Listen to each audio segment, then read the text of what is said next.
বাংলাদেশের স্বাধীনতা সার্বভৌমত্বের প্রতীক শহীদ হাদি। এদেশকে যারা পরাভূত করতে চেয়েছিল, এদেশকে যারা পরাধীন করতে চেয়েছিল, ভারতের অঙ্গরাজ্য বানাতে চেয়েছিল, তাদের মুখে চক্রাঘাত করে শহীদ হাদি বাংলাদেশের জনতাকে জাগ্রত করেছেন। সর্বপ্রথম আমরা শহীদ হাদির বিচার চাই।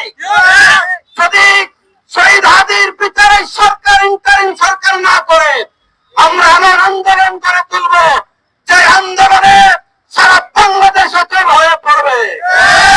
2 নম্বর কথা বলতে চাই, আমরা পাকিস্তানের গোলামীর জিন্দির চিহ্ন করেছি, আমরা দিল্লির গোলামীকে গ্রহণ করার জন্য নয়। সুতরাং দিল্লির দাসত্বের শিকল যারা পড়াতে আসবে তাদেরকে হুঁশিয়ার করতে চাই, বাংলাদেশ স্বাধীন ছিল, স্বাধীন থাকবে, স্বাধীন সার্বভৌমত্ব নিয়ে বেঁচে থাকবে।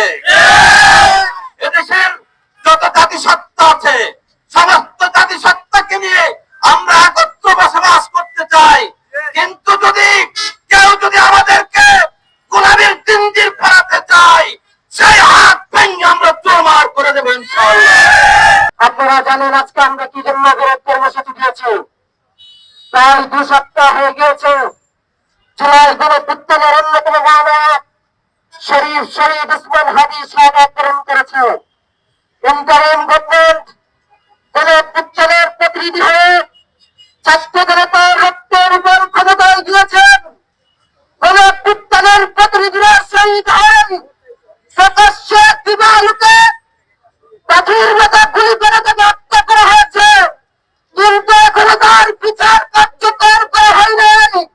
আমরা বলতে চাই, ওসমান হাদিকে যারা হত্যা করেছে, হত্যাকারীদেরকে দ্রুত ফাঁসির কার্যকর করতে হবে।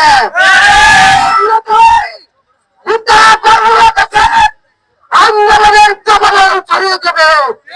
আমরা আজকে ব্রাহ্মণবাড়িয়ার বিপ্লবী ছাত্র জনতা বিশ্বরূপে বিরোধ করেছে, আমরা শান্তিপূর্ণ বিরোধ কর্মসূচি চালিয়ে গিয়েছি।